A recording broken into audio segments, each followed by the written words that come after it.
not just even if I'm come from a business background, but uh, philosophy is really crucial because in my previous degree in State Islamic University Sunan Kalijaga Yogyakarta, I have a lot of discussions, and I thought like it's really nice to discuss about this topic and attending lots of seminars and increase my curiosity and my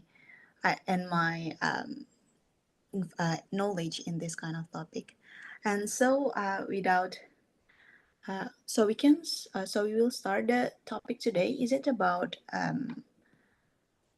communism, Karl Marx, and how it can be like how it shaped our professional life today, how it shaped our mindset and the whole world today in terms of politics, economics, even science and technology. So I really appreciate to give you the time and discuss about it, Professor Beck.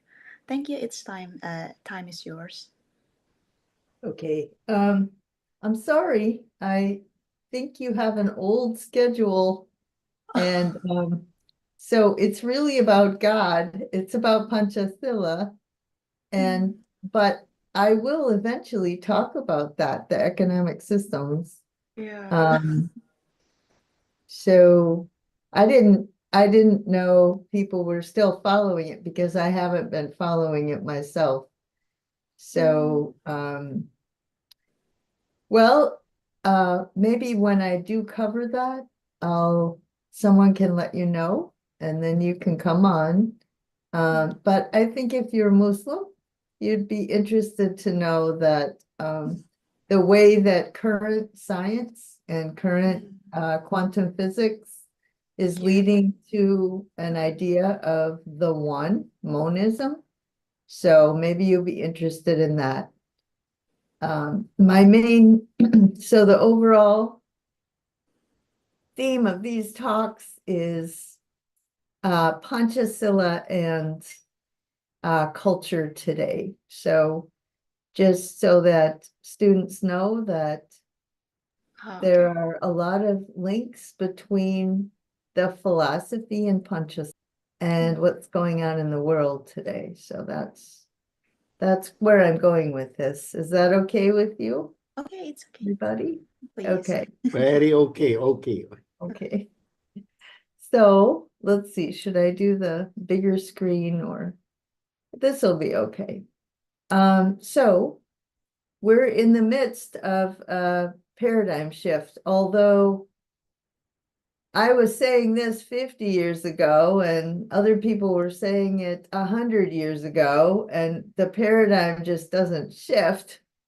But on the other hand, we're destroying ourselves. So it would be nice to switch the paradigm before we absolutely kill every living thing on the planet. So I'm just going to give you how a number of different scholars ever since Einstein.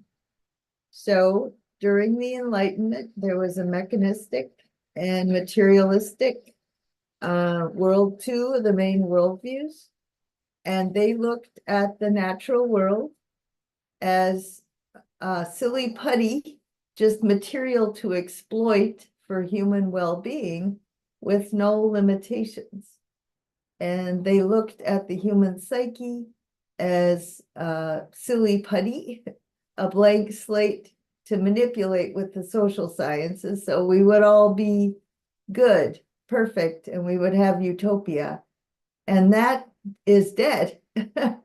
But it just doesn't see in my country, it keeps coming back to life, but it really needs to be changed. And so we'll see what happens. But this is to show you that you don't have to think some generic idea of God is dated, old-fashioned. That's a very Enlightenment point of view. And the issue is that the Enlightenment is dated and it needs to get its act together. So Aristotle, this is from Whitehead. So this Whitehead was in the room when the experiment to prove whether Einstein was right or Newton was right, the definitive experiment, and Einstein was proven correct. And he was right there in the room with the news. And so he developed his own process philosophy based on Einstein's relativity. And he wrote about it. There are a lot of Whiteheadian scholars these days. And I read in the Jakarta Post, I did read an editorial that referred to Whitehead. So, and I met a person in education who also was inspired by Whitehead and could see the relationship between Whitehead and Pancasila in Indonesia. So anyway, Whitehead talks about Aristotle's prime mover.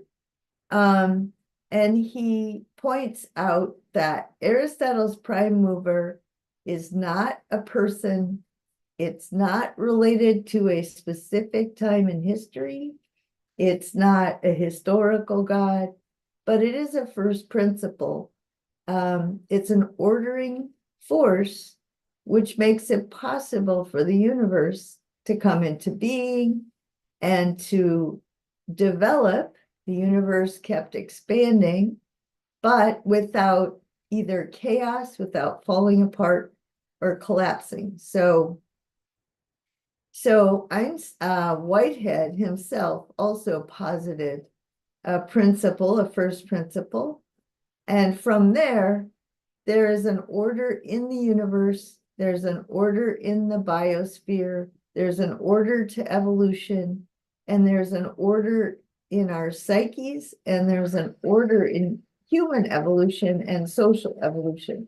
So there's a natural standard against which we can decide if our choices in life are better or worse. There's a natural goal for us to flourish in a universe that we can understand. So his main point was that Aristotle posited this metaphysics. He's not, you can't use any kind of religious intolerance you can't use Aristotle to justify that. All right, so Whitehead affirmed it. He would have no motive except to show that there has to be an ordering force in order for the universe to be the way it is. Nothing within any limited type of experience can give intelligence to shape our ideas unless there is a basic underlying motivating force, and that's what Aristotle calls God. Then Whitehead talks about how religion, the way we think about God, the way we think about religion, has to be able to adapt to changes in science, right? It doesn't have to be reduced to science, but it shouldn't conflict with science. It should always be, it should be creative. Given what we know at this point, how should we think about that ultimate first principle? Religion is the vision of something which stands beyond, behind, and within us, within the passing flux. So it's the thing that doesn't change in the midst of all the things that do change. Something which is, we're always moving toward it, and we're becoming more like God, like more complete. So we can understand that first principle better, just as we become more and more human and gain more and more knowledge. So we're always, it's part of our life to quest for a higher and higher level of goodness and understanding of the ultimate good behind it all. The vision of religion, okay. So he thinks that people's vision of the ultimate good grows as their knowledge grows, as their understanding of human experience, both science and social science and history and literature, as we get more complex and more aware of humanity and the universe, our idea of religion grows also. And he says that sometimes um, it'll falter, but then it always comes back to a higher level. Now, I think in this age of globalization, where we really need to think internationally, I think Panchasila has a really nice image of God, an image of culture, and that the Indonesians can contribute something to the evolution of human culture and human history. But I also think in every one of our societies, all over the world, yours and mine, religion is being used as a political tool. And so a lot of people are developing some pretty dangerous ideas about religion. It's part of the process of trying to help us expand the view so that certain people are threatened. But one of the main premises of it is that there are forces more powerful than we are, and we just have to admit it and not try to control it, and love, right? You love the fact that there are these forces in the universe that we're accountable to, that we can understand, and there is an ultimate order to things. Life is meaningful and purposive. Okay. Oh, where are we? Okay. All right. So, one way that we do try to express that underlying sense of God is through beauty, creating beauty, and creating dance, music, all these ways that we can use our bodies to celebrate the beauty of the universe, a beauty that's much bigger than we are. But in the modern world, when we treated nature like a thing to manipulate, we lost touch with the real connection between our organism, like our life, our biology, and the life of the spirit and the living universe, the way the universe is always moving and it's alive. The intrinsic worth of the environment that we're in. Okay, so successful organisms modify their environment. Obviously, we're doing that, but you have to do it so that everything starts working together more in a more complex way, so that everything develops, it evolves. And we have physical adventures, like I can go visit Indonesia, but the biggest adventures we have are spiritual. So we start to, we grow in terms of the things that we love, the people we love, the appreciation of everything that's out there, the diversity of life.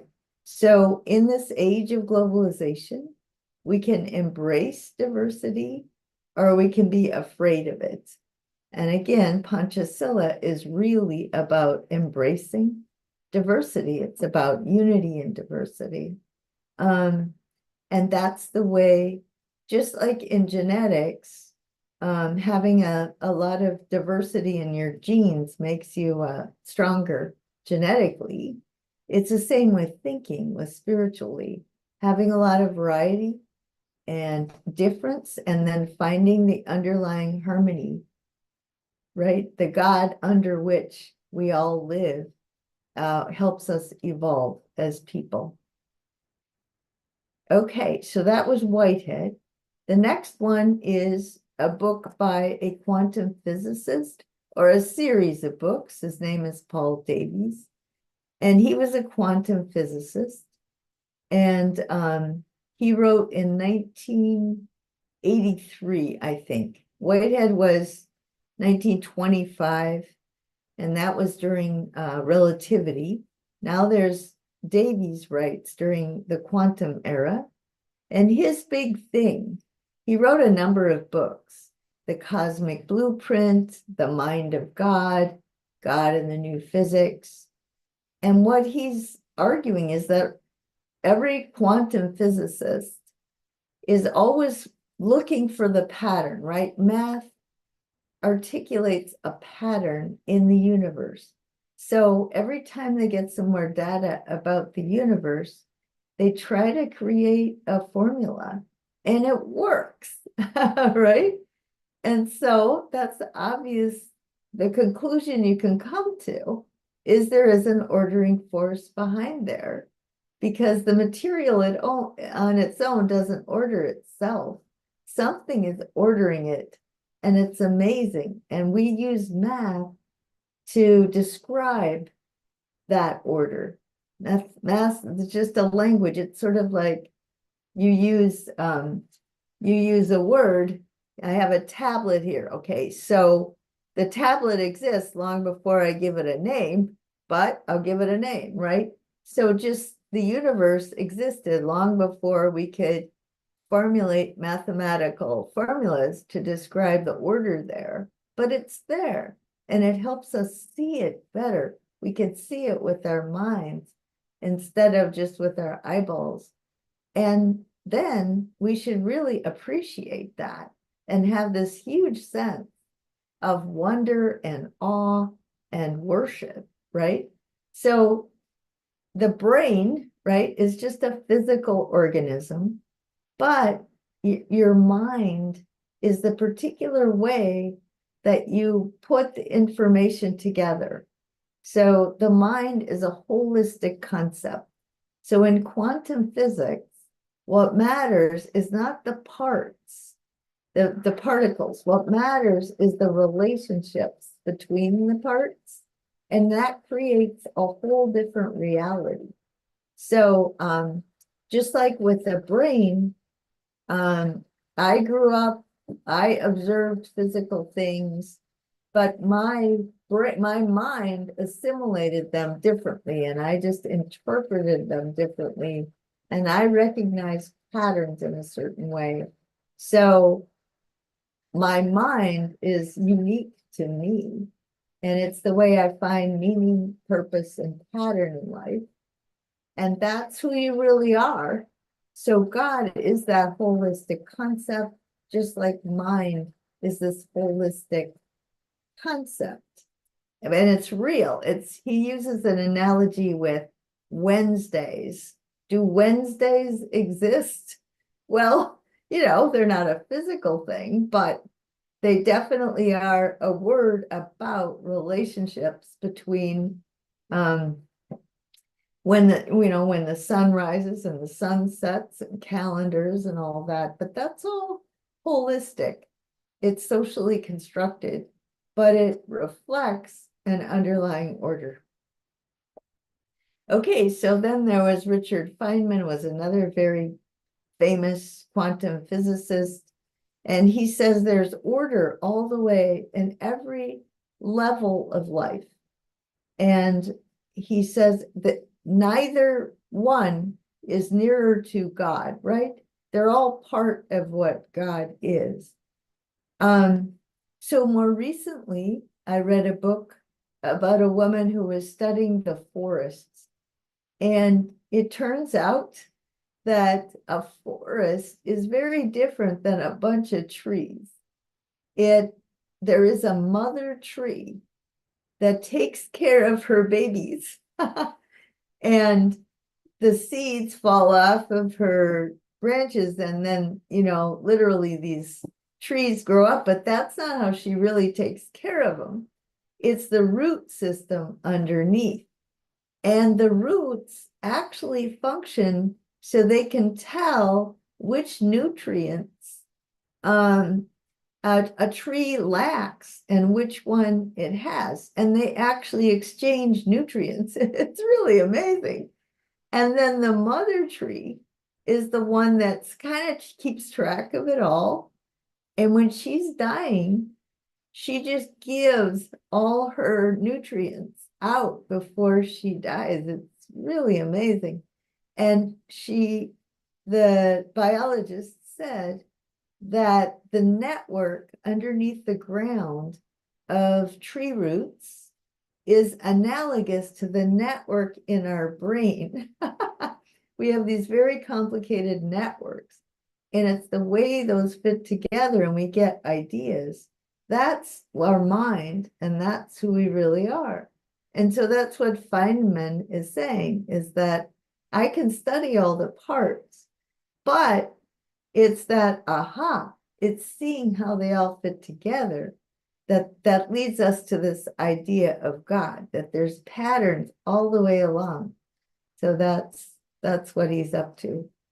And then Davy's conclusion is that science offers a more dependable path than religion does in the search for God. That it's only by understanding the world in all its aspects, the particles and the little things, the big things, the math, the poetry, all this stuff, that we come to understand the universe. And the meaning behind it is that, first of all, we should appreciate it, and we should study it, and we should celebrate it, and we definitely should get along with each other. Religion should never be a tool of intolerance, because all these levels are universal to human beings. Okay, so the next author is Fritjof Capra, and he's talking about the systems view of life. And this was written in 2014. So I had 1925, 1983, 2014. There's a whole lot more of them in there, but of course I can't talk about everything. But there's a new scientific conception of life, and it's a shift from mechanistic to holistic. So this is another version of the holistic point of view. So you see the world as a network. There's a tension between the parts and the whole, but in the mechanistic, the focus was on the parts and just the parts. The reason for that is that then you can exploit the parts and create a whole different system. So that was all about socially reconstructing everything, just taking the human psyche or nature and just manipulating it and not figuring out how it itself is organized. And so this system, you stand back, you don't try to change it or manipulate, you try to understand it. And so that's organistic, it's organic, and it's ecological.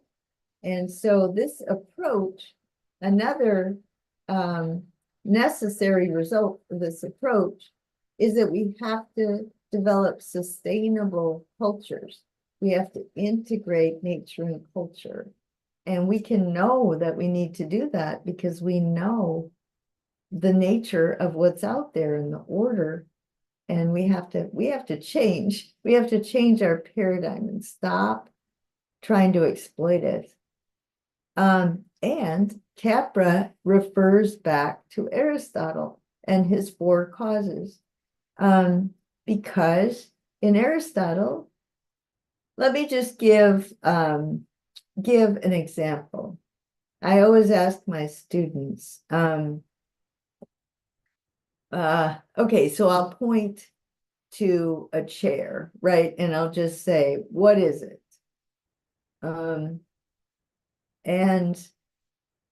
And I say, is it the material it's made out of it.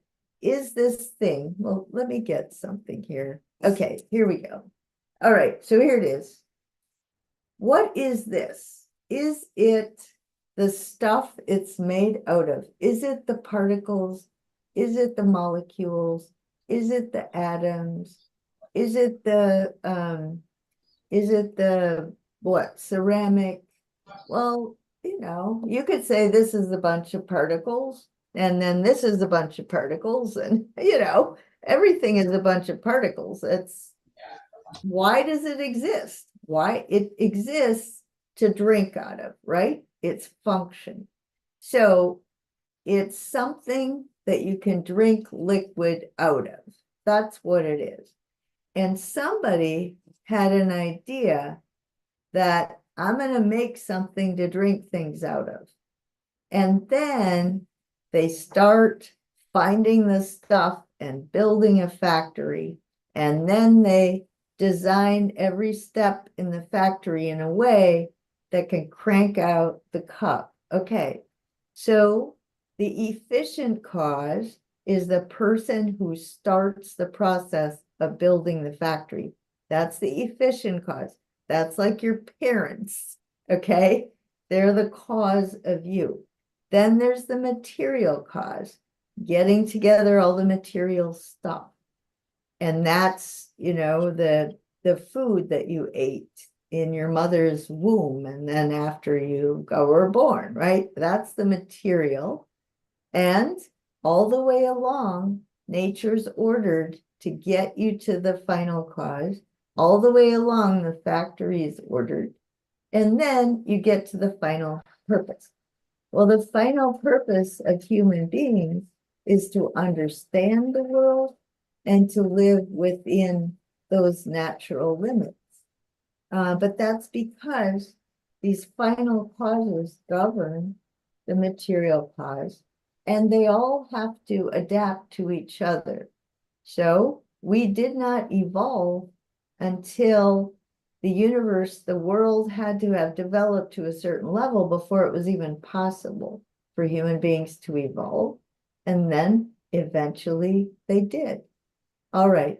So the point here is that the reality is always in the relationships between things. And Chinese philosophy is also that way.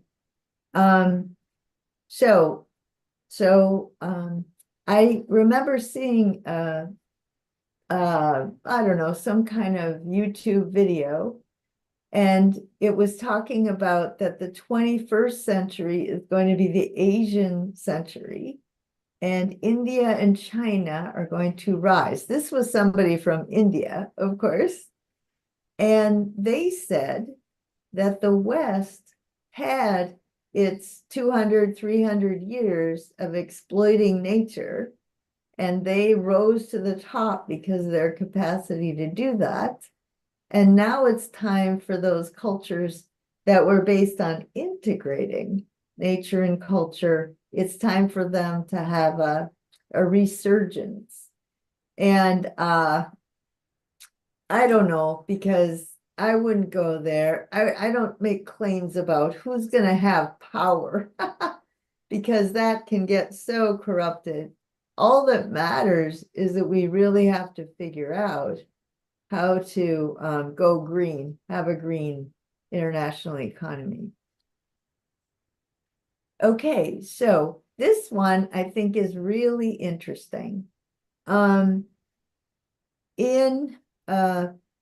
In the West, the Catholic Church, okay, Jesus was born, Christianity arose, and then the Romans made that the official state religion, and then the Roman Empire, Constantine converted to Christianity.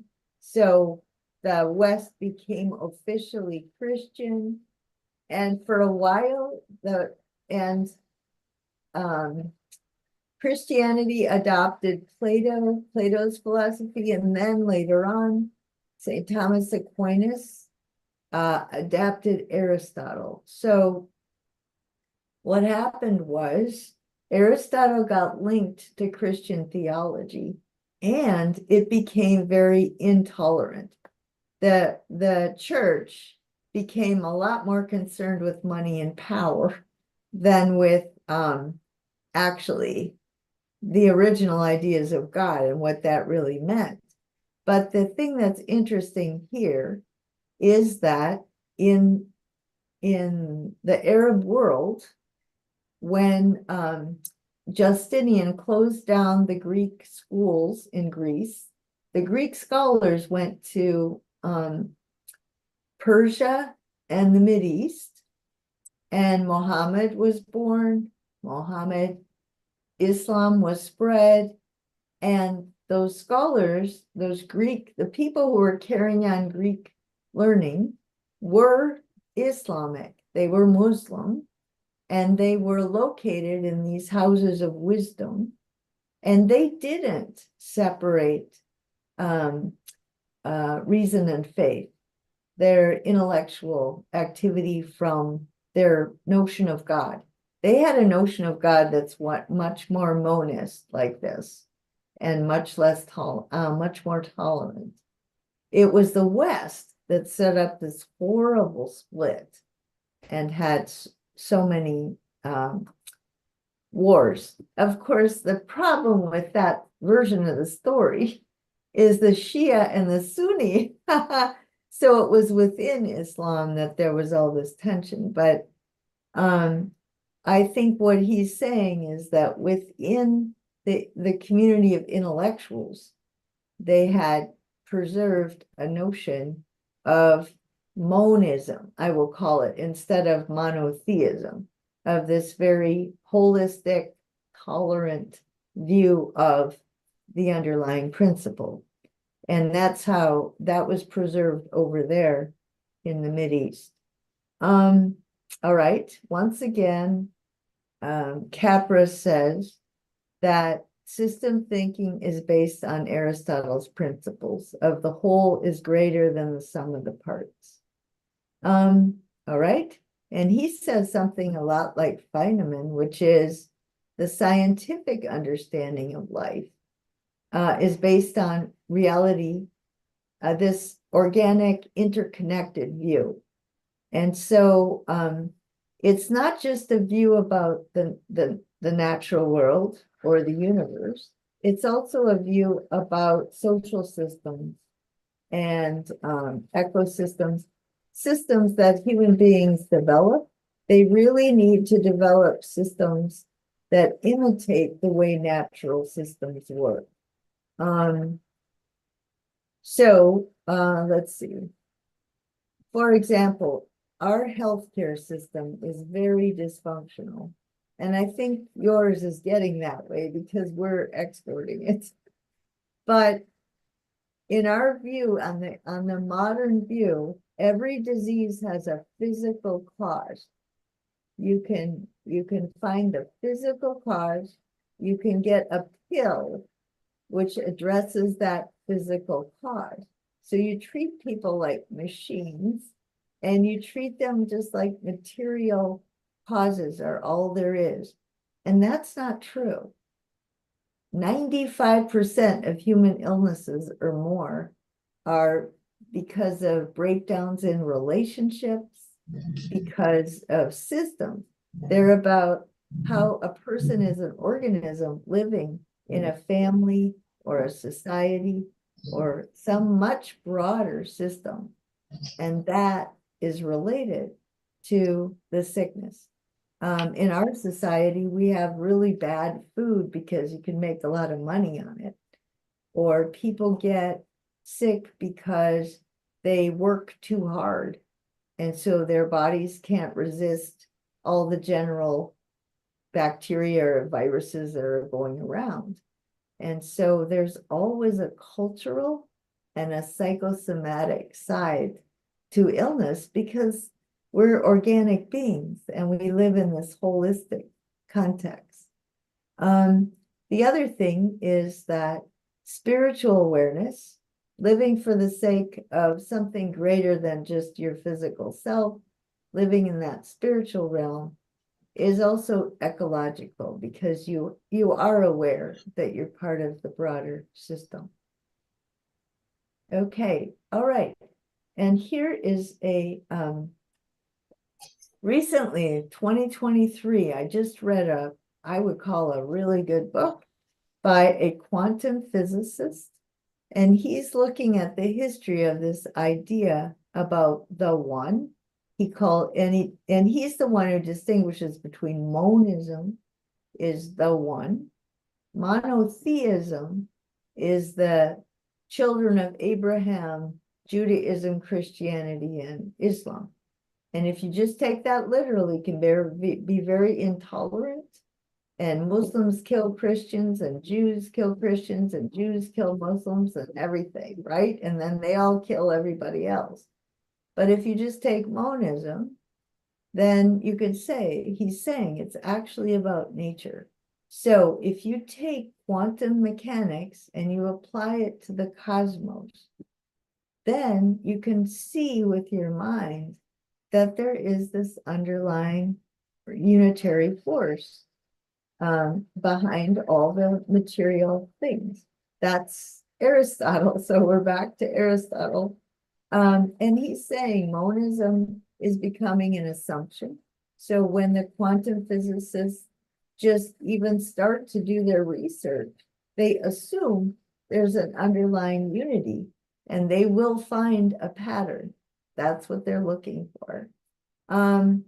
So the entangled systems, they get so merged that the whole is greater than the sum of the parts. And then he goes back to Plato and he goes back to Aristotle. Like they keep going back to these things.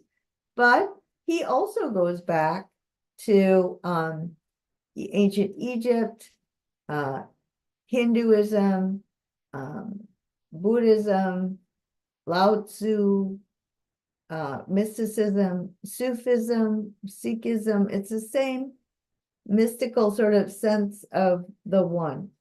Let's see, it's a universal primal concept. Okay. So there's monism, there's also a principle of complementarity, the one and the two. And that's how you get change. It's within the context of order. All right, so Plato's Academy, here's the history. It was shut down, and then these other cities were started over in the Arab world, Persia. Monistic philosophy was preserved. Unlike the Christian, the Muslims preserved and developed much of the Greek science. They found, okay, so that, I think that's fascinating. I didn't know this before. But now college students, this should be something they just get in their curriculum, which is great. It was really nice to find this out because I think Panchasila is fine, but then to also know that so did a whole lot of other people. And so that's very reassuring. Okay, Al-Kindus was one of the well-known scholars. He translated all those books into Arabic. And so Avicenna wrote a commentary on Aristotle's works, and so did Averroes. They showed literally quite, through a whole lot of work, they showed the connection between all of Aristotle and Islam. But then they went to southern Spain. Okay, so it survived.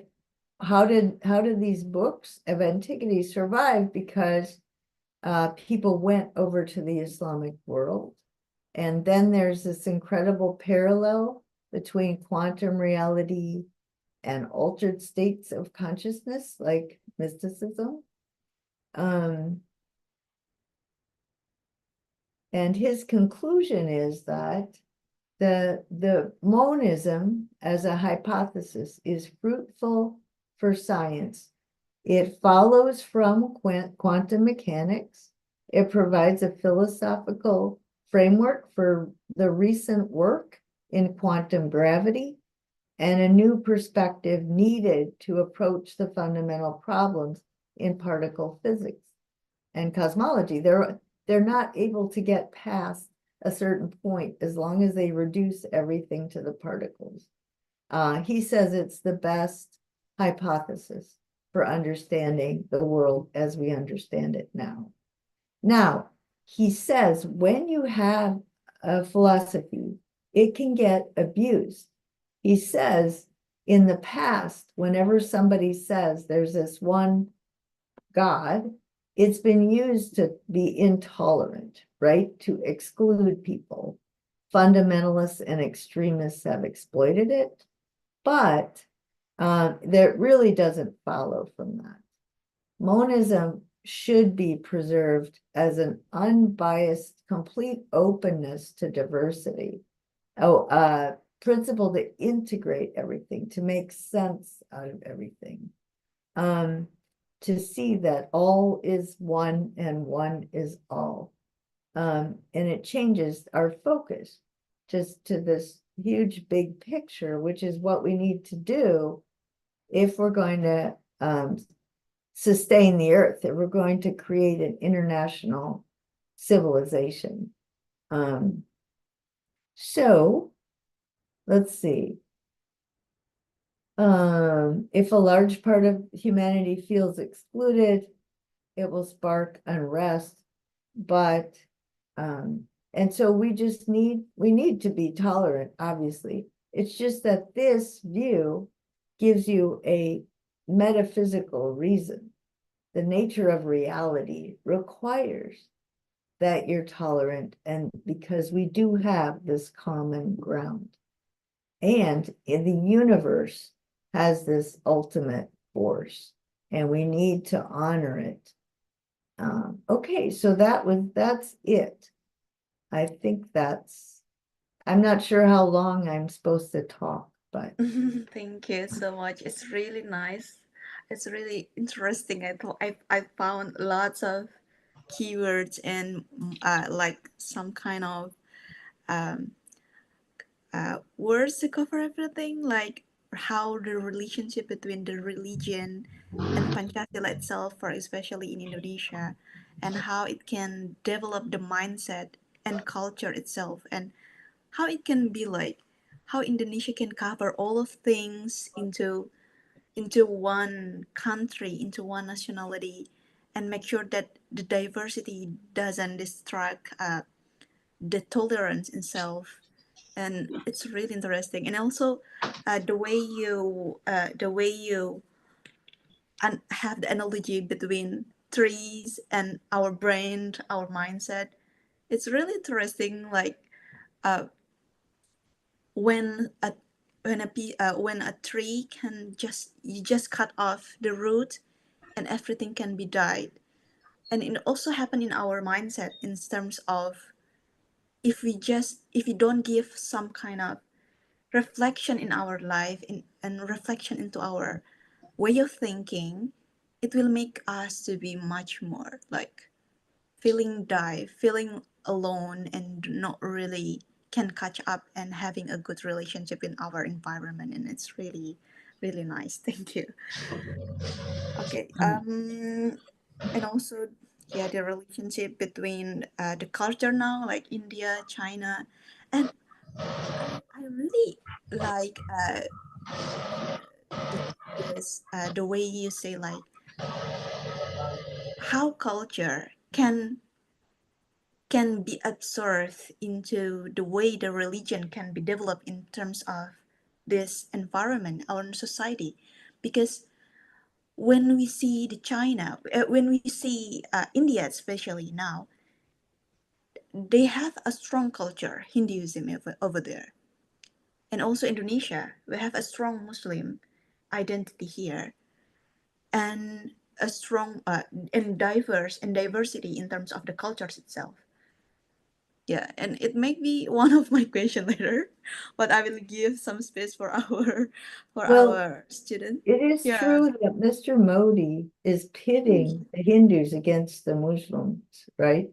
Hmm. That's a that's a political choice. Yeah. And I hope that people can figure out that that is wrong, right? It's happening. It happens in my country. Christians, fundamentalists are pitted, but I do think intellectuals especially should recognize there's a pattern there. Every one of those traditions can be Yeah. intolerant or tolerant. And so my main point is that it isn't just a matter of choice. It's actually the nature of reality is such that you don't have a choice. If you want to fit the truth, you have to be tolerant. There is one unifying principle. So, Yeah. Yeah. Tolerant is the way we accept the reality and also try to adapt in the kind and appropriate way. Thank you so much. Okay, jadi I will translate it in Indonesia so oh, okay. our students can also get involved into the discussion. So jadi tadi kita bahas tentang topik tentang bagaimana agama itu menjadi bagian dari ideologi suatu negara, jadi bagian dari Pancasila, karena kita kan Pancasila pertama kita langsung bahas tentang keagamaan, dan itu yang bikin Prof. Beck di sini sangat mengapresiasi, karena tidak semua negara itu memasukkan agama dalam poin-poin ideologinya.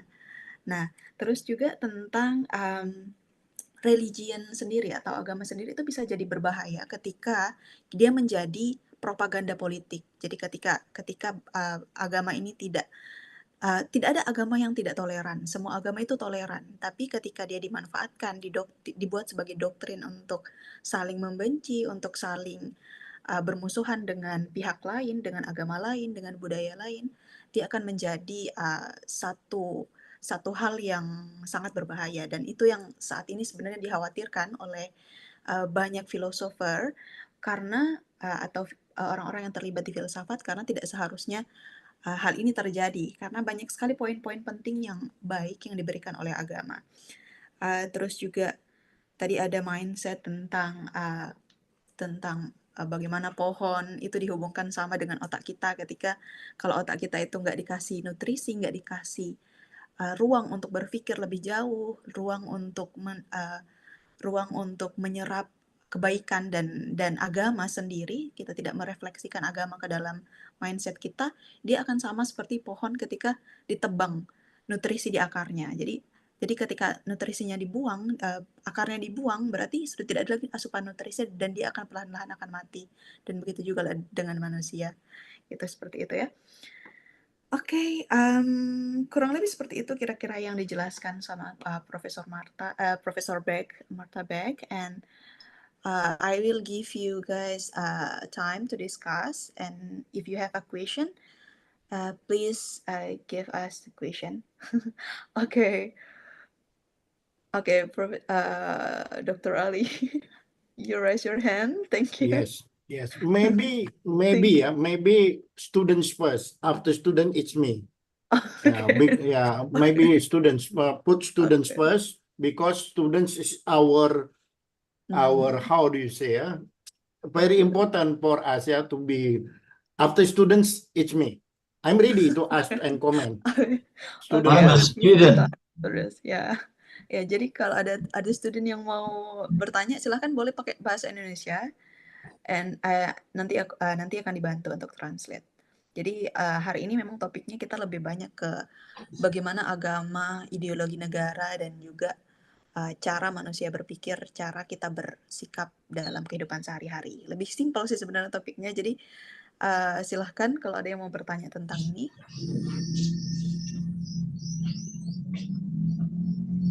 Okay, yeah. Can I ask? Yudi, you are later. You can Yudi. Sure, Student sure. first. I'll be the last one. Yeah. I have a comment and some question, but put student first. Yeah, maybe. If students Haliza. are not ready, Kang Yudi and me and others. Okay. well, I'm curious to know, did you know about the Islamic scholars that preserved the Greek learning, translated the Greek into Arabic? Is that something that Islamic Mm, students know? Islamic scholars. Professor Dr. Ramadan, Islamic scholar. He lives in United States. He got professor when he was 27 years old. What's his name? Ramadan. Professor Dr. Ramadan from Egypt. Okay. Very nice person and then wise person. Did he write books? Mm. Oh, many. Lots of Okay. books. Okay. Nobody student between UD and me, maybe. Yeah, and also in State Islamic University, have you have like a lecturer over there Yeah, okay. I've in been to Jogja. Yogyakarta? Is that where you Yeah, graduated? Jogja? Yeah, oh yeah. Professor Dr. Fahrudin Faiz. It's one of my lecturer. What's the name again? Fahrudin Faiz. Oh I boy. ha he has a lot I of videos on YouTube. actually the name is familiar, Yeah. but what discipline? What was the area? Is it business? Yeah, it's about philosophies also.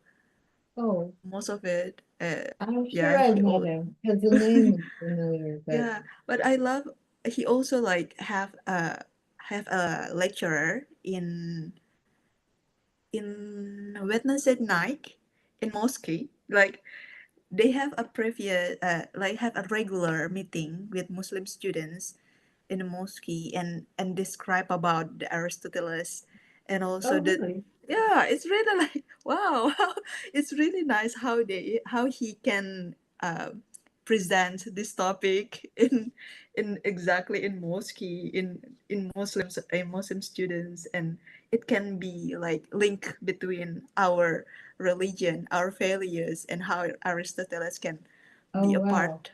And it's really that's why I love to enjoy it. And Could also you the YouTube. type in the names? Could you type in the name of Oh, okay. Roman Duns and This also one. Professor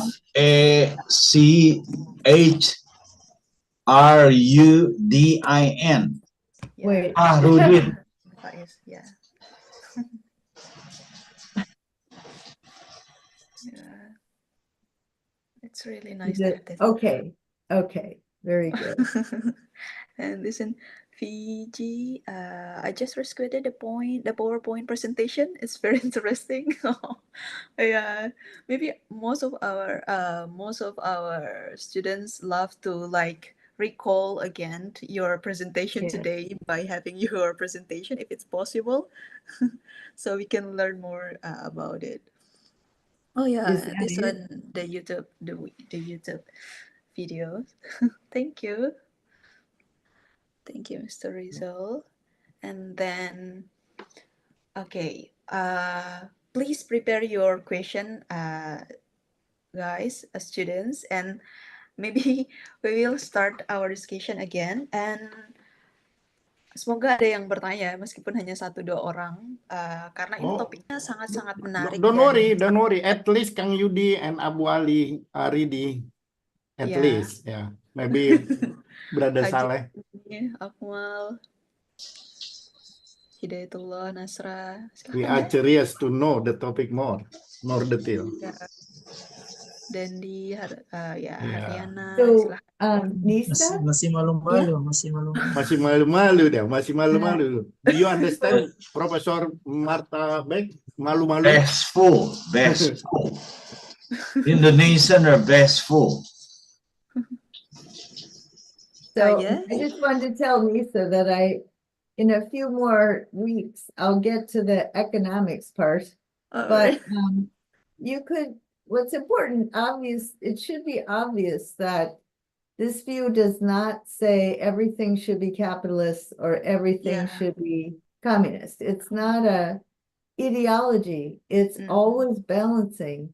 Aristotle is all about balance, and you have to find a way to create a middle class. And every cent you spend, every political institution, every way that you tax people, or you have nonprofits, or you corporations create programs, it always should be justified by promoting a middle class. That would be Aristotle. So that's where we're Okay, going. okay. Let's start. I'm curious to know more detail. Yeah, it Your seems like moderator, which one? Kang Yudi or it's me? Up to you. Kang Yudi is my friend. since I'm a student also, I think Yeah, it's better that I will start by students my. number one. Students number one. I agree with you. Students number I'm one. also still a student, Yeah, right? yeah, I agree with you. I support you. Okay, okay. Okay, thank you. Yeah, Okay, you are a wise moderator. thank Yeah, you. yeah, I agree with you. Students number one. Okay, so okay.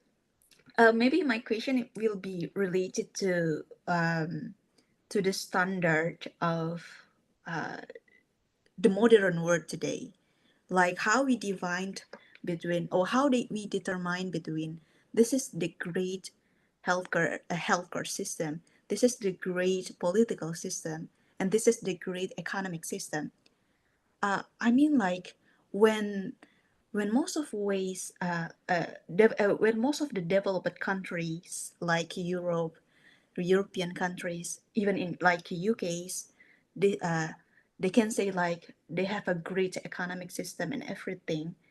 And we can see now that a lot of recession in every single countries, and these countries have make a lot of impact into the society, into the why people think now, which means like I just imagine, is it true that the standard itself, it's not fair today? It's not fair enough today, because when we talk about a single standard about how the education on everything should be like this, but in fact, we also realize that they have their own problem now.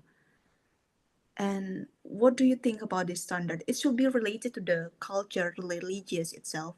Should we make a double, like lots of standard, which is cover the culture and also the religiosity of people and everything? Because I found like most of researchers avoid culture into their variables when I they do know some they do. research. I know they do. I think it's Yeah, crazy. It's crazy. yeah, But that goes and back to the mechanistic and materialistic. That's the yeah, Enlightenment. So that model of research is an Enlightenment model. And well, the United States should be showing the world that capitalism that is not regulated destroys people, and it destroys societies. But for example, with Scopus, like in research, if you want to get your research published, you have to still follow that model a lot to some extent, right? It's hard to get around it. But it's very reductionistic. It just looks at parts. It doesn't look at the big picture, right? So the woman, this woman who had found out about the mother tree, right? There was a book, Finding the Mother Tree. Okay, she was in Canada, and they cut down the trees, they plant new trees, and they try to get them to grow fast, and they cut them down. And what's happening is they aren't growing back very fast, right? That every time it gets to be fewer and fewer trees, and it's slower, and then, okay. So she's telling them, you can't do this. They aren't individual trees, They actually are connected. You keep destroying the root system, and you're not going to be able to replenish the forest until you get back to finding out how the root systems are all interconnected. Don't cut down the mother tree, right? yeah. It's you can't cut down all the trees, but make sure you don't cut the mother tree and keep the root system going. So I think this is happening all over the world, is that the traditional way is just materialistic and mechanistic. It's a machine, it's a bunch of trees, you cut them down, you grow them. Like, here's a acorn, you're gonna get an oak tree. Here's an acorn, you're gonna get, it's not the way it works. Everything is connected. So I'm sure in your lifetime, this paradigm shift will happen, but it's really unbelievable that we haven't shifted very much. And now we have, a lot of quarrels. Have you ever heard of Vandava Shiva? She's working, Yeah. yes, okay, she works in East India, I think, with the India. farmers. India. And she's what's called Earth Democracy, and she wants a sustainable. She says that the farmers in India knew how to farm sustainably. Why are we destroying that? Right? Yeah. And then Bill Gates is the one she doesn't get along with.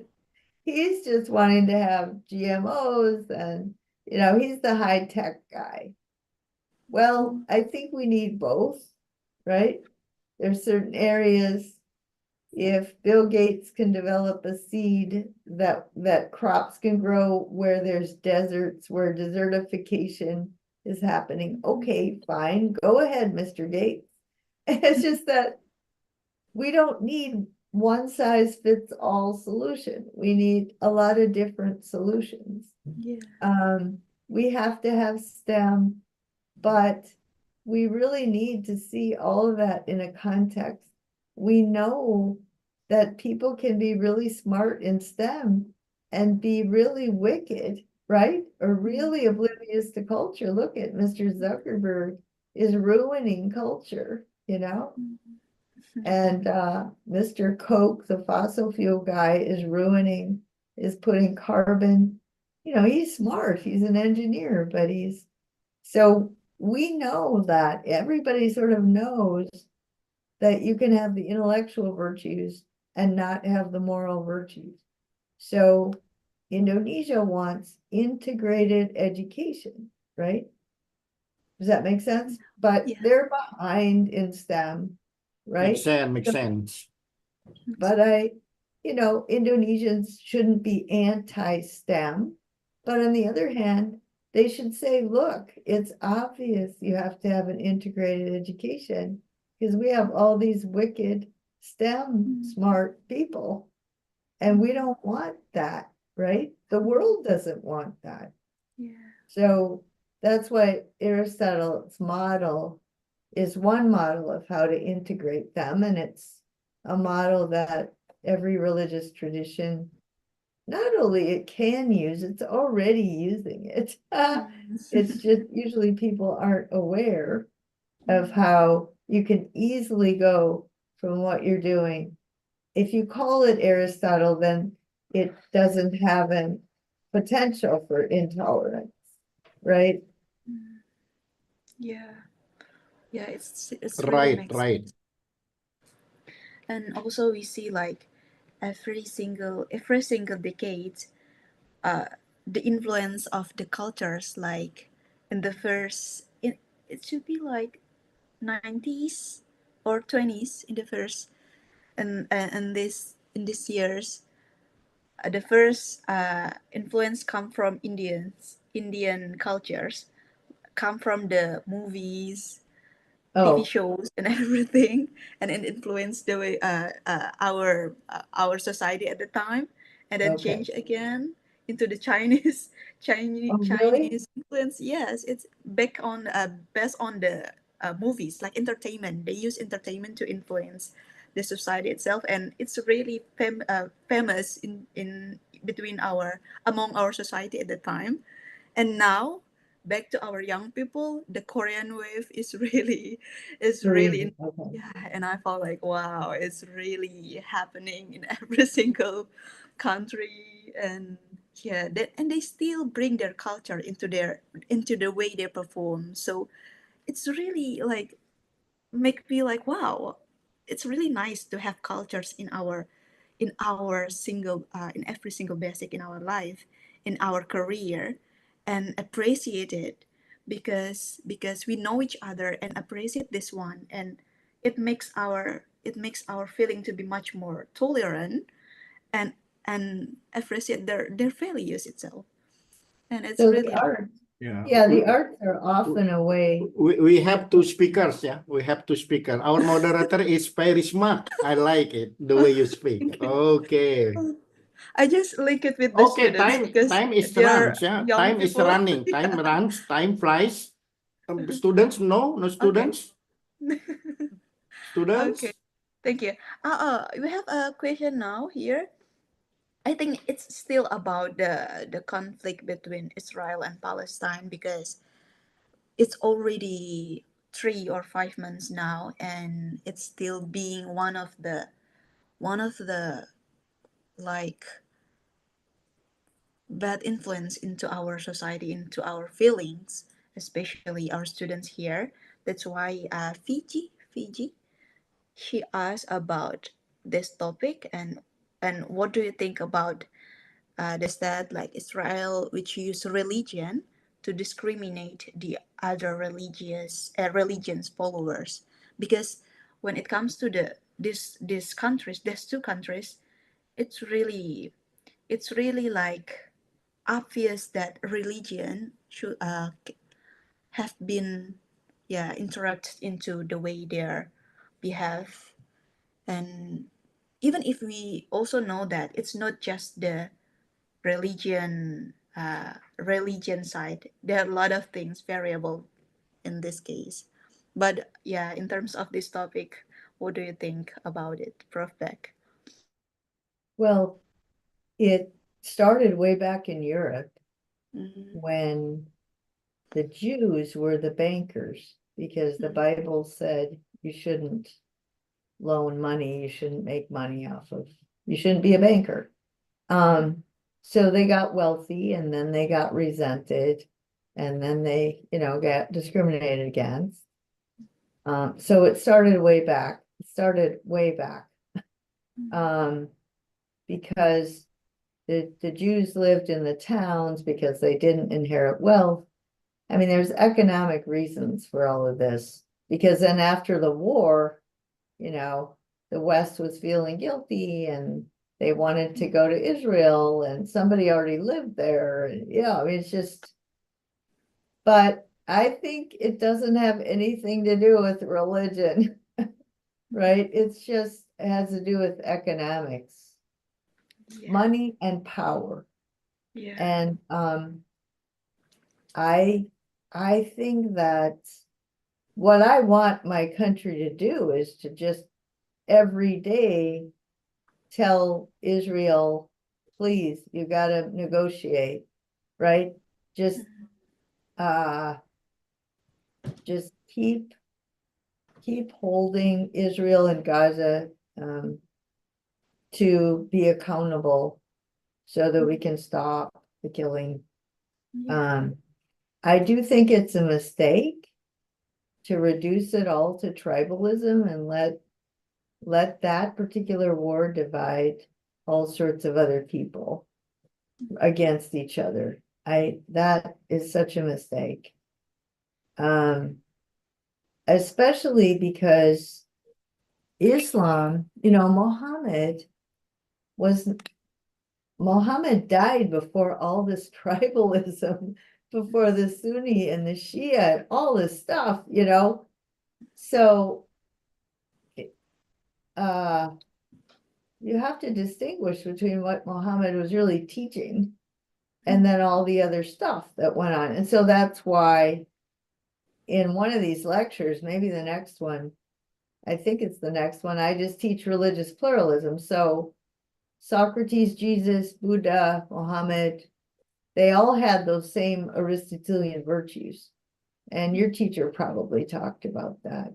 But they're all teaching a way of life.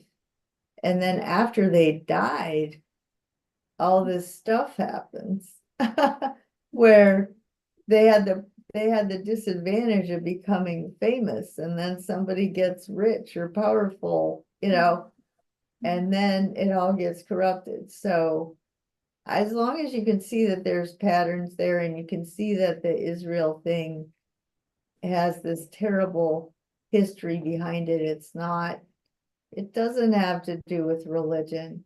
It has to do with tribes. And at one point in history, tribes were defined by religion, or at least those were. And so of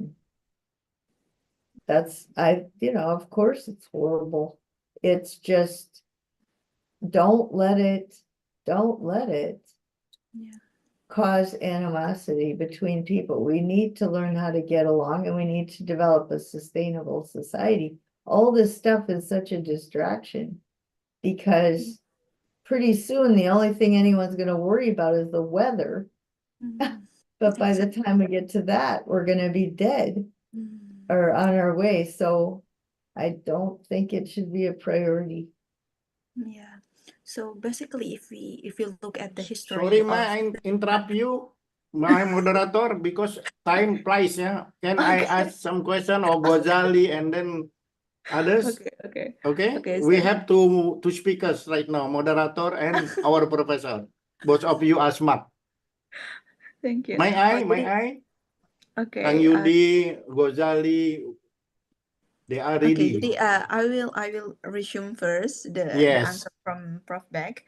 Jadi tadi Prof Beck jelaskan bahwa sebenarnya motif dari Israel Palestina itu tidak hanya tentang agama. Maksudnya agama itu bukan satu-satunya hal yang perlu dikhawatirkan, karena pada faktanya, sejarahnya memang di daerah Middle East ini kan memang banyak konflik ya, kayak perang antara Sunni dan Syiah, perang antara, atau mungkin di sejarahnya dari Jew sendiri, dari Israel sendiri memang punya sejarah tersendiri di mana mereka di dunia barat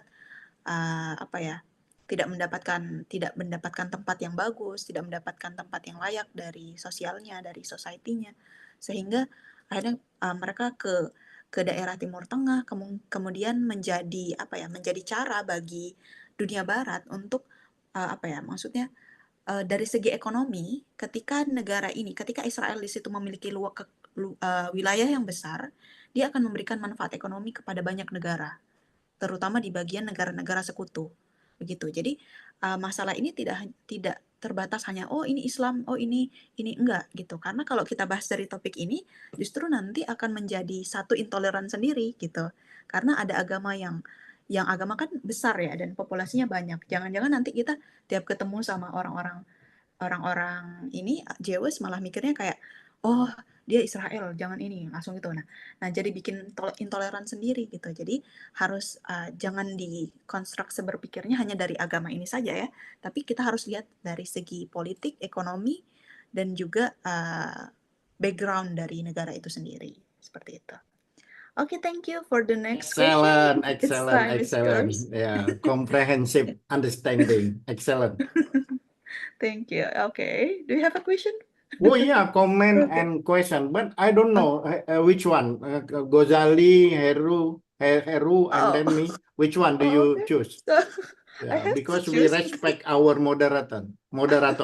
Maybe it's your first. Okay, Because thank you very much. Yeah, moderator choose me. Okay, thank you very much. Okay. To be tolerant is necessary. To be tolerant is necessary. My comment is longer than my question. My question only one question. First of all, I'm so happy to be with you, Prof, in order to seek knowledge, and then more than that, to be a wise person. That's it. To be wise person. Underline. And then Albert Einstein said, our imagination is not limited. And then imagination is more important than knowledge. Yeah, our imagination is more important than knowledge. Ignorance is dangerous. Ignorance is dangerous. And then the topic is unique right now because we talk about Pancasila, Shia, Sunni, many things. Yeah. So I would like to say you are not only our lecturer, but our philosopher as well. You are not only, I repeat, you are not only our lecturer, but our philosopher as well. My question is one question. How do you know God, what it is, by knowledge, by science, by religion, or by philosophy? Up to you. My question is very simple. How do you know God? What it is? Thank you very much, Prof. Well, I think the Hindus, I think it's true the way the Hindus do it. They say there's 4 paths to God because people are different. And so when I was 8 years old, okay, I was in 3rd grade, I told my sister I thought God wasn't a person, God was energy, right? And so that's one of the paths to God, is that some people just don't personify God naturally. They just think of energy way back from when they're little. But in the Hindu, most people do need to personify. And they, this is where, how do people know God? Some people through their relationships to other people, some people through studying, some people through meditation, and some people through action. And people just need to know who they are, because it was frustrating to me growing up, because I went to a church that was activist. They say, well, I don't care what you think, just what you do. And my answer to that was, it doesn't matter what you do, it matters why you're doing it. It matters why. And I don't know, but people are just different. That is kind of my answer. The way I know is I used to always just sort of have that sense. I used to love to, I still do. I love to take walks and just think of the universe, and I'm a microcosm in the macrocosm. I mean, that's the way I get in touch. But so I just try to quote from people who studied something like quantum physics. I will never study that very much, but I do think people in all these different disciplines, they have this common way of understanding this monism, and what they need to do is tell other people that if your path is through relationships or action, it needs to be holistic and integrated if you want it to relate to the truth. And you have to base it on the truth, because if you don't, you can say anything, do anything, manipulate people any way you want. But we're here to tell you there is a higher truth and you're accountable to it. But knowing that most people will say, okay, now what can I do? I mean, that isn't kind of what they go to bed thinking about, what they wake up, isn't. So does that answer your question very well? Thank you very much. It makes sense. Thank you, moderator. Okay, thank you so much for the question. And it's a really great answer for Prof. Beck. Thank you so much. So who will be the question come from? Ada yang tadi siapa? Pak Yudi, Heru, and then Gozali. Oh, okay. Please, Mr. Hero. You're the idea hero. Oh, Hero. Okay, Hero. Good. Ideas are great. I love them. Yeah. Okay. Thank you for your nice presentation, Professor Martha. And we talked about the nature a little bit, yeah. What I know is there is nothing more gentle than the nature, but there is no one more rude to the nature than the human being. We ruin the nature. for the short-term gain. What happened to the forests in Kalimantan? We destroyed them. I know. It's terrible. It is terrible. You know, it's the lung of the world, and we destroy it. I know. Yeah.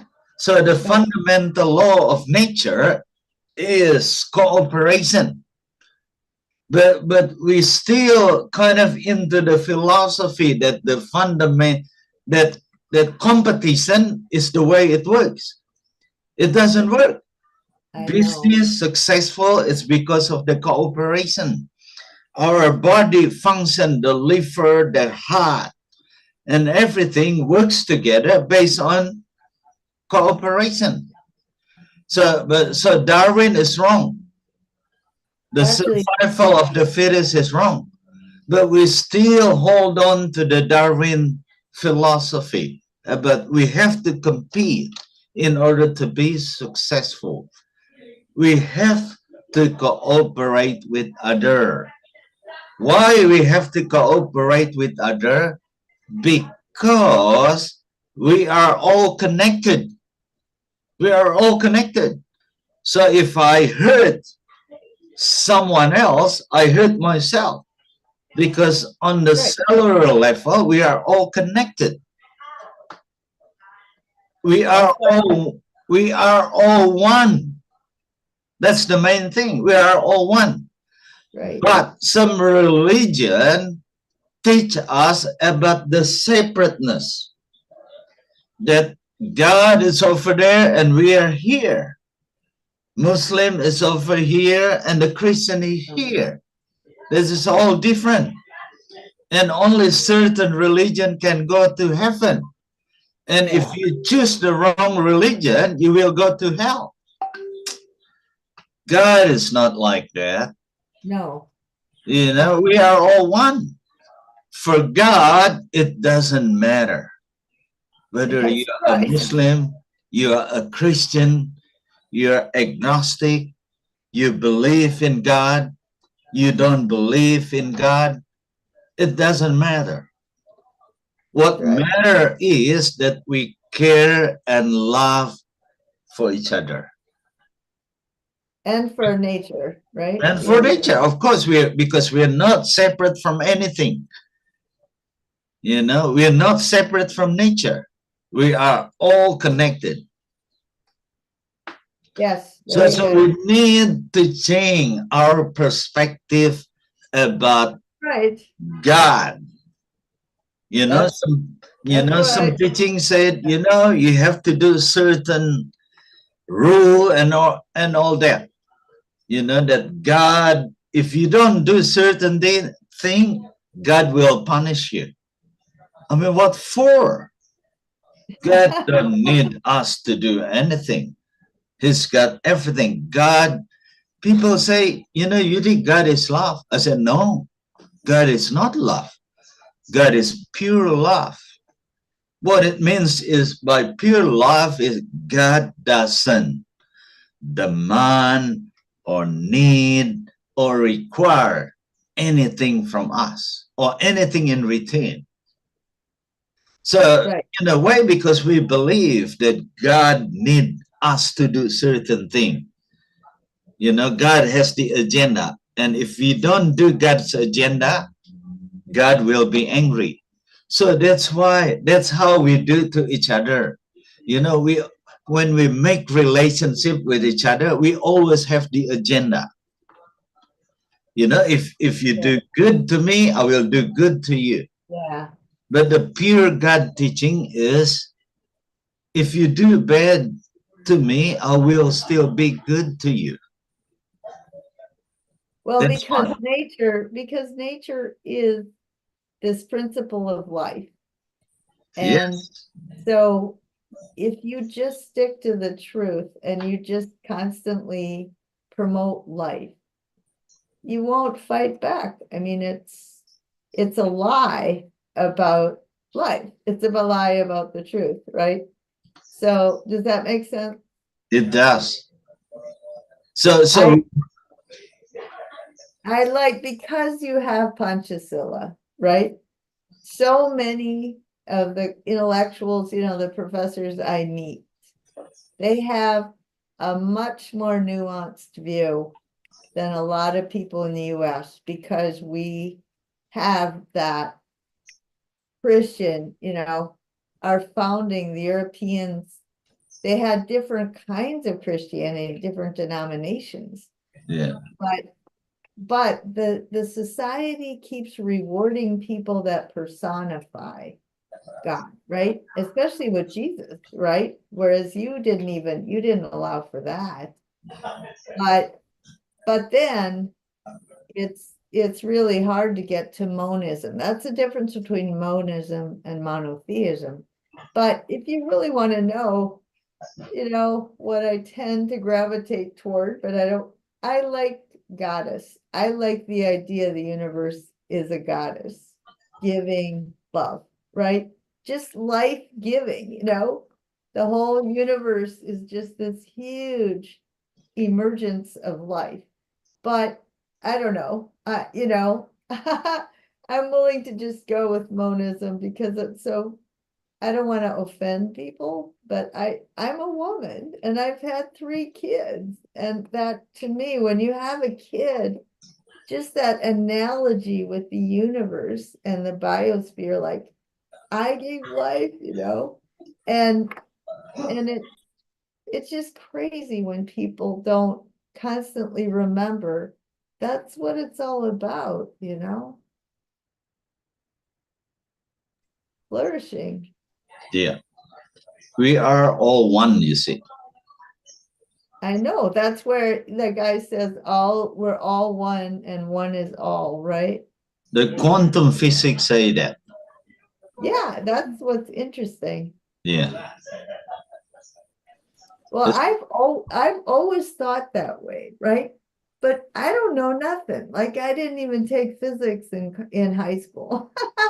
So I'm not an authority. So I got to go find the authorities and go, see, they said it. But that was always my intuition, is that why are you guys even studying this unless you're looking for a pattern? Well, why are you looking for a pattern? Because there's a monism is true. That's why.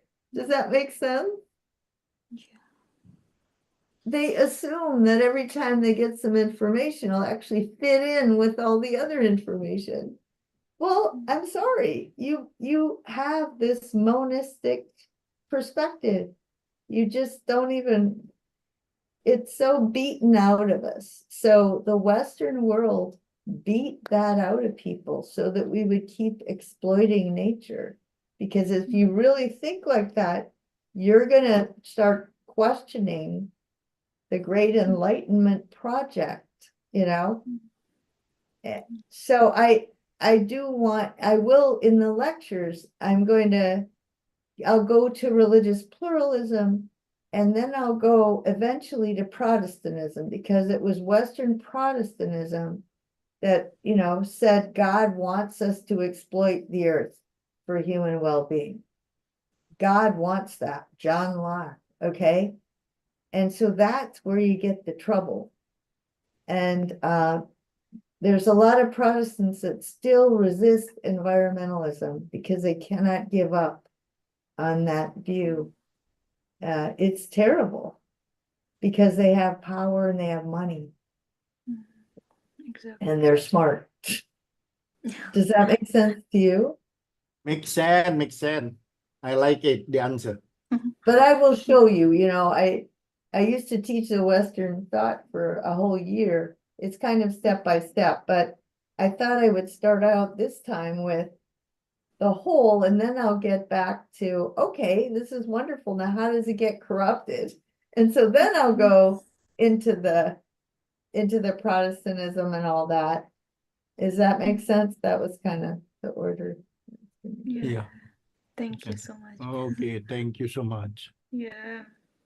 Maybe it's because the education also get involved into the way we are thinking when it comes to the UK universities and US universities.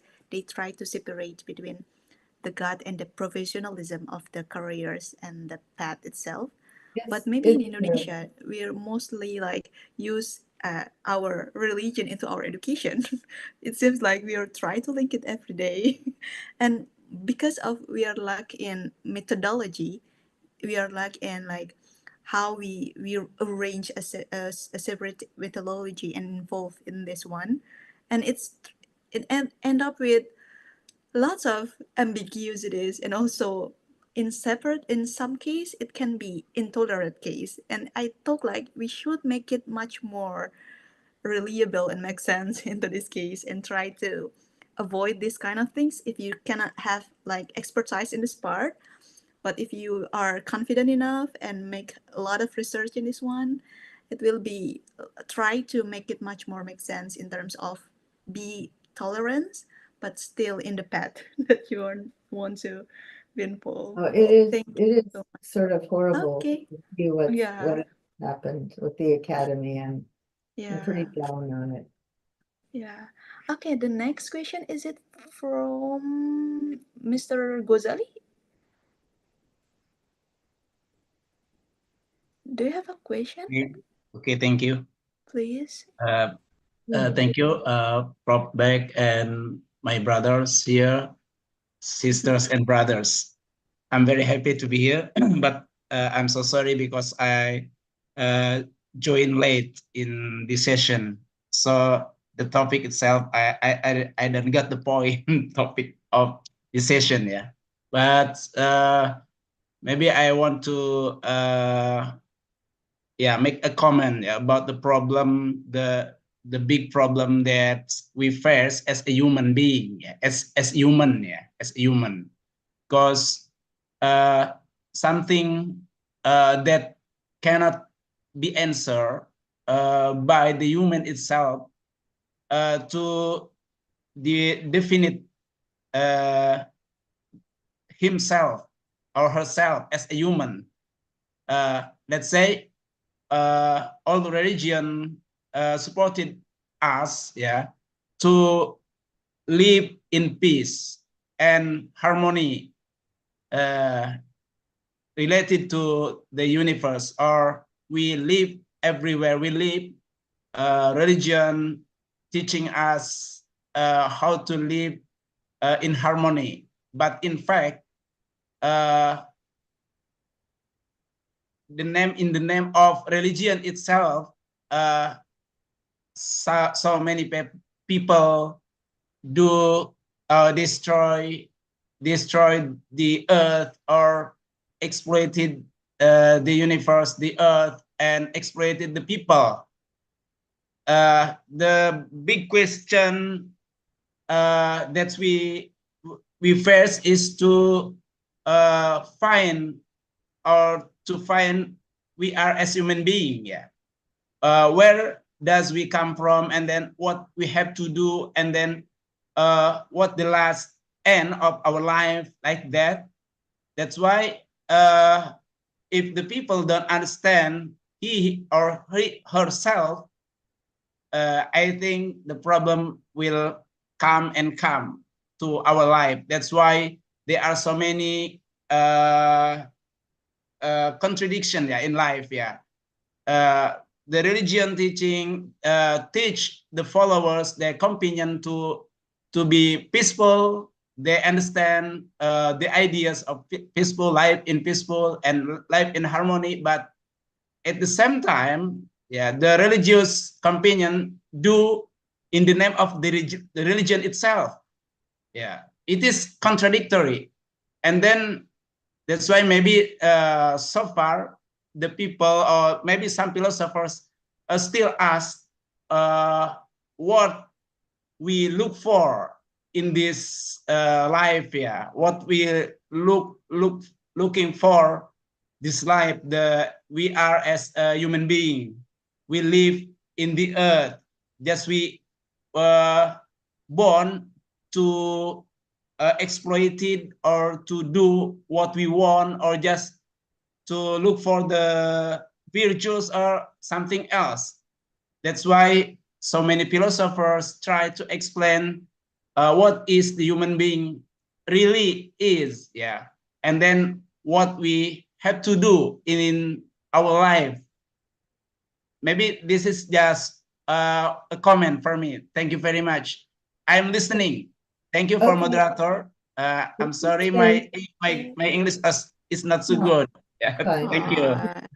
I did want to say that, okay, there's two really fundamental drives in, survival: pleasure, love, and fear, right?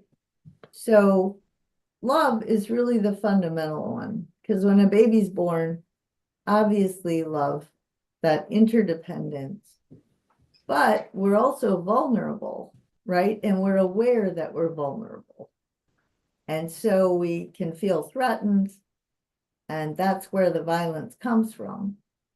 But what happens is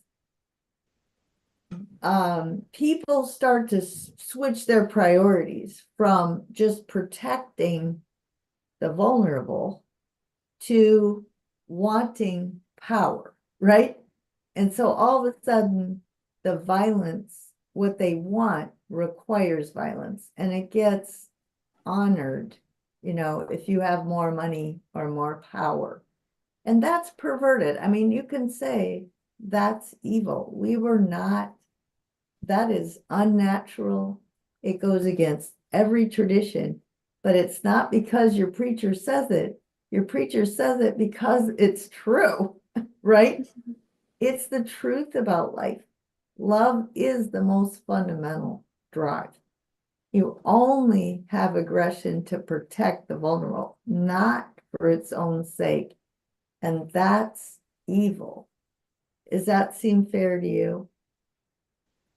A religion based on fear it's false, but it's evil. Yeah, it seems like religiosity in our heart and in our mind itself.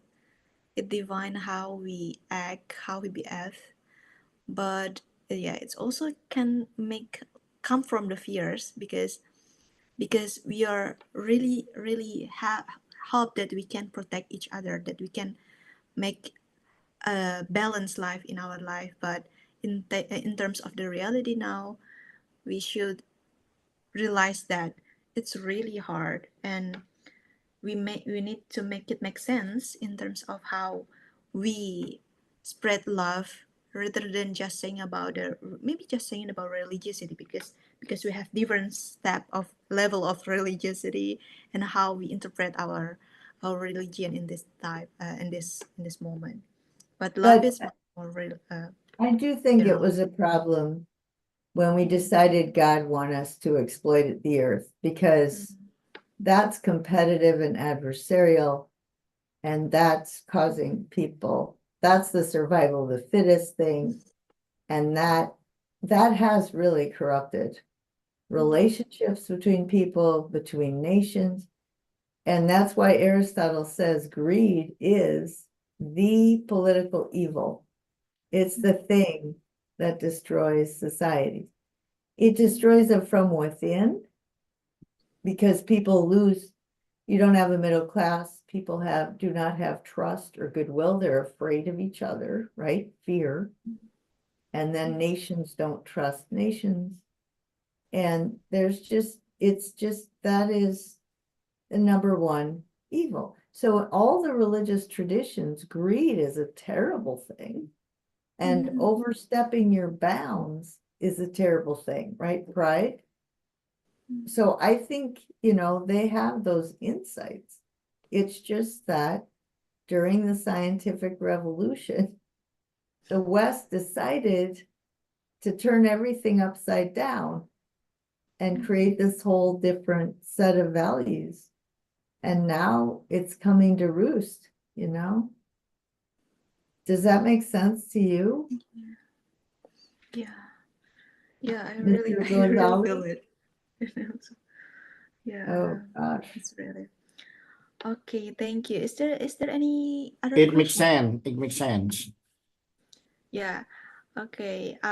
So we still have, it's allowed 20 or 30 minutes. So maybe I it's a general topic, and also after talking about in this general politics, economics, cultures, maybe I will like represent our Gen Z today, especially Okay. if I'm not the Gen Z, but we know that the mental health, one of the big problem, big topic in Gen Z today. And most of them try to like come up with the idea to be much more religious and try to like represent and also reflect themselves into the religion itself. So I found like how do you think about the connection between mental health and also their behavior, their pressure and every single day related to the way they try to escape from this reality and to be more like be calm and back to their sense again by this can approach the religion as one of their way of thinking and way of survive. What do you think about this topic? Well, I mean, I worry about those phones, right? They are designed to make you mentally ill because then someone will make money off of you. Mm, They are. I mean, the irony is we know all the chemistry of the brain, neuroscience, right? yeah. And so I read a book where this neuroscientist, very well known, 3 Nobel Prize winners, just applauded his book. And he studies the brain. He knows that the psychology of the Enlightenment is wrong. And now he helped develop the opioid drugs because they're based on this much more sophisticated view of the brain. It's just that there's neuromarketing, and those phones are designed to break down your ability to live because life is difficult. So it doesn't give you resilience. You know, it takes away, it distracts you from thinking about how do you, I mean, okay, so I would think that it isn't just turning to your religion, it's turning to this idea that God wants you to flourish, wants you to develop all your talents. So set goals, right? I'm going to get this degree. I'm going to use it to help other people. I'm going to, you know, do as much as I'm capable of. I have the ability. I like doing it.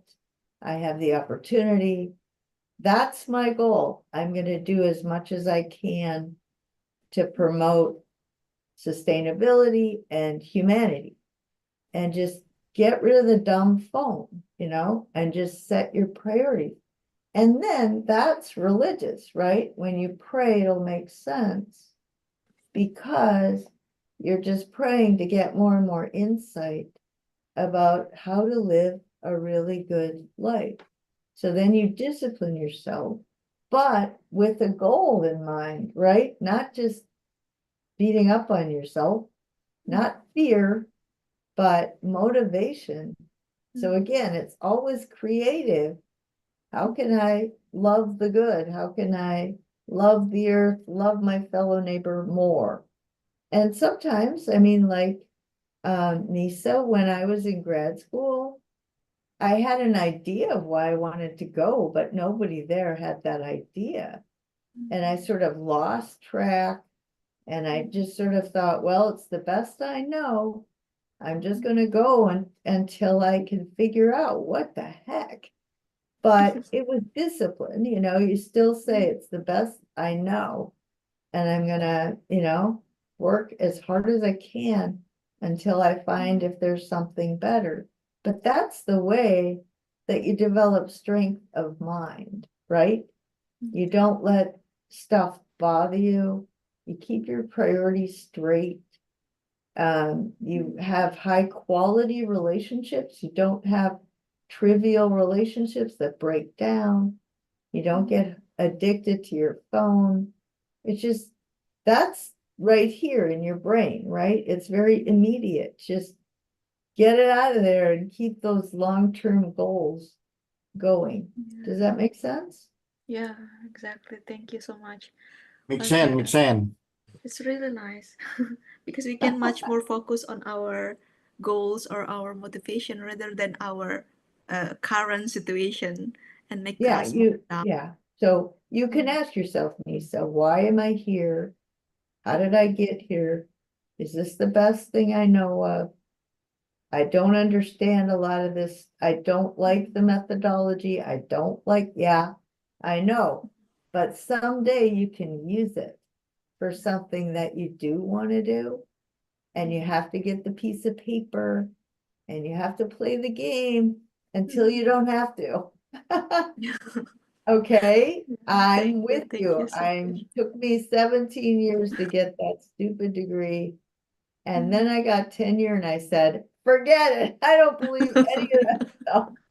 But now I have, you know, the Yeah, job we and have the to degree and go. I can decide. So even though I was 50, still, you know, you still have 30 years after that. So just keep saying, I'll do what I have to do in order to do what I want to do. But you shouldn't accept a lot of what goes on. You should just say, I'll get the paper and I'll end up using it the way I think it should be used. Does that make sense? Makes Yeah, sense, makes sense. thank you so much. And Ini the pesan rest buat of you, teman-teman. learn English. You can't get May I anywhere ask a until question? you learn English. One question for you, Prof. Yeah. But moderator, They're so excited, Mr. Ali. may I ask a Okay, question? Okay, okay, because it's you are okay. moderator, I respect people, right? Prof, I like the way you teach us. Could you be our coach? I mean, after finishing this lesson, we still keep in touch, for example, but not only the topic, but simple, how to be wise a person. And that's my question. And then my request, could you please invite me to your country to study there for short course, if you don't mind, but not this year, maybe next year. Yeah, because this year I'm very busy.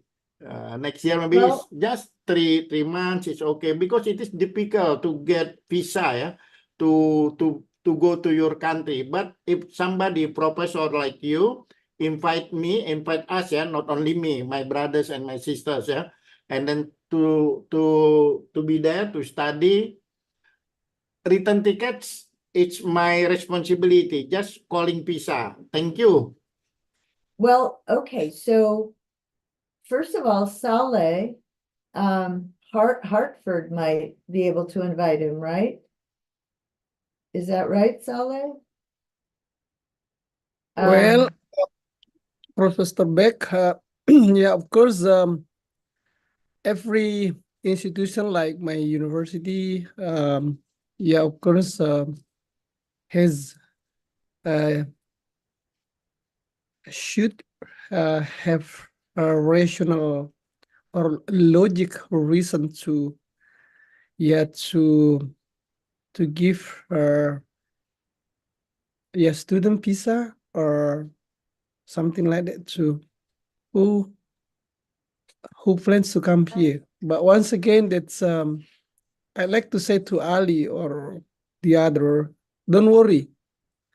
Be good your English firstly, yes. because Thank you, Okay. brother. Thank you. How yeah. long is the visa? How long can you get a visa for? Yeah, like me. No, Ali. Oh, Ali, I think Ali doesn't have visa. So then yeah, but once again, that's there are many ways to reach the United States or the Oh, UAE. In the Alhamdulillah. Alhamdulillah. many ways. Alhamdulillah means thank you. Yeah, but the what do you say, the many times I said it's a everybody who has a good English, don't worry about your future. Yeah. But if you don't have a good English, so yeah, Yeah, English. Brother Saleh, right now I take an English course. My teacher is native speaker. But my level right now after intermediate. So I at least twice a week online. I study because of that. I need your help, not this year, next year, like that. So I can understand that. Anyway, thank you very much, Saleh. Thank you very much. I'm so happy to hear that. Well, there's also at Saleh knows the Omar at the Istiklal Mosque, yeah. right? There, We they call have- Nasaruddin Umar. Yeah, so Yeah, I don't he is know my if you know. imam, my lecturer. Yeah, well, you could talk to him because he knows me. He likes me too. Alhamdulillah. Everybody knows you, Prof, right now. Well, coming to where I teach, I'm only teaching one more year. And coming here is not a very stimulating place to come. Alhamdulillah. So coming to Hartford, for example, would be more stimulating. There's more professors around. Anyway, that's Saleh probably could figure Thank something you, out. thank you so And much. I'll meet you there, right? I'll meet you there. And then come to Indonesia, come to Indonesia. I can't. That's the problem with the weather. I just can't. My health. Yeah, please take care of your health. Yeah, do not forget photo session. Oh, Oh, photo okay. session. But I Okay. will, I mean, okay, so we're almost done. I tell every student, learn English. I'm sorry, you know, I'm sorry because it is a way to have power over people. I know that, but you can't get anywhere unless you do it. And my friend Jarut, when he was your age, college or something, he just was so determined to learn English. He read the dictionary. I mean, he stayed up late, got up early. That's what you need to do. You just decide, what do I want?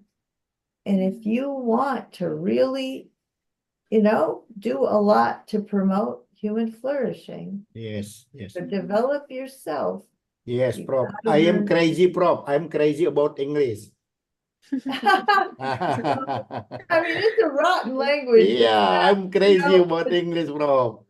The spelling is awful. I mean, Yeah. it's not an easy language. Yeah, I'm crazy about English, Prof. I am a member of Toastmaster English Club at Indonesia University. But I did want to say about culture that it does. The modern methodology deliberately, I'll tell you, it's the philosophy behind it is horrible. But people have this philosophy. Here's the philosophy. The professor is a detached observer that doesn't get emotional, that stays completely out of it. That is a lie, because nobody is a detached observer. Everybody is a citizen. Everybody depends on everybody else to help them out. And so that is an illusion that the professors have. And then they think they don't have values, but whatever they decide to study is value laden. They have a lot of values. And then they say morals are relative, like you can't criticize. And that is a lie. It's just so awful. It just has wasted so much talent is wasted in this country because people study some little trivial thing nobody cares about, and they think they're profound because they're the number one authority. It destroyed culture, because culture is the humanities, and the humanities is what we all have in common. And that's where we see analogies and we see these patterns. But if you want, with modern science, if you want to constantly change nature to create a new drug or to create a new this or that, then you have to specialize and specialize and specialize, sit in a lab, pretend that you're objective. And of course, you know that somebody can take this, whatever you're developing, and use it for good or evil. But you don't want to talk about that. You know, the guy that invented opioids, or one of the guys, literally, he says in his book, it was written in 2003, 21 years ago. He said, we're so good, these drugs are so good that in 20 years, which should be right now, we will have changed the human playing field.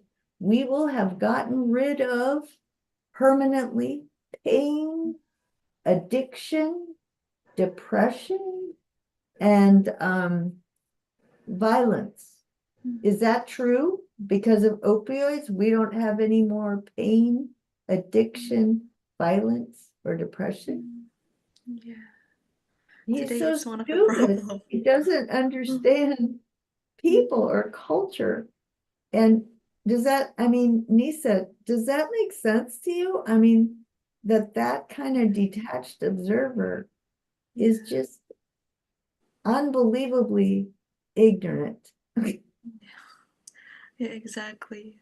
Like the standard itself, how we should act in our life, and it seems like we are already driven by the way they're thinking, by the media, also the social media, and it's really like, wow, how we come up in this situation, lots of information, but we don't have enough energy to reflect into ourselves. Yeah, because our Yeah, hectic situation.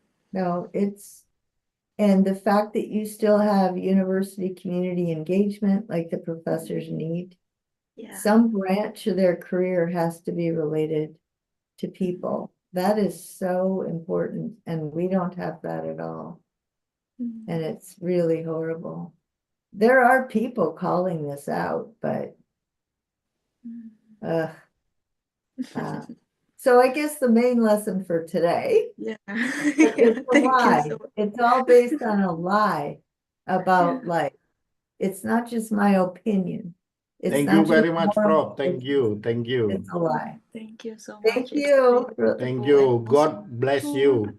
May Oh, God bless thank you all the you. time. okay. You Thank you too. so much. It's Photo really lesson, meaningful photo session for me. lessons. Oh, photo. Okay. Yes.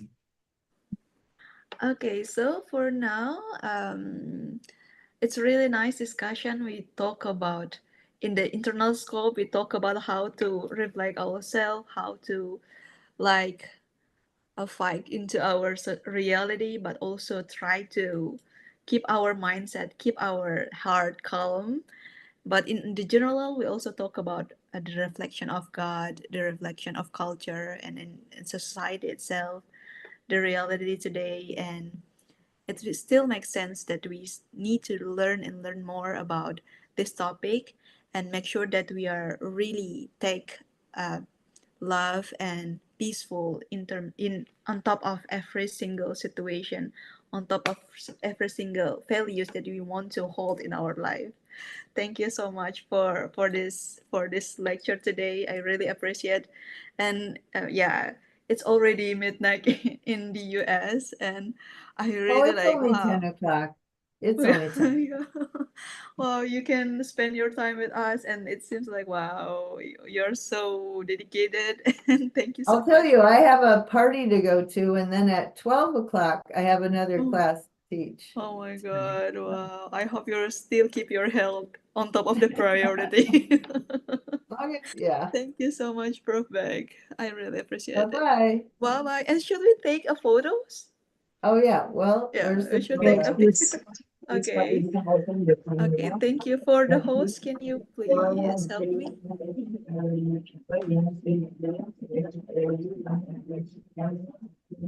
Okay. Thank you, everybody. Thank Thank you. you, Thank you so everybody. much. Thank Thank you you, so moderator. much. Thank you, See you Brother Saleh. later. Thank you, all of you. Thank you. Thank you. Thank you. Bye-bye.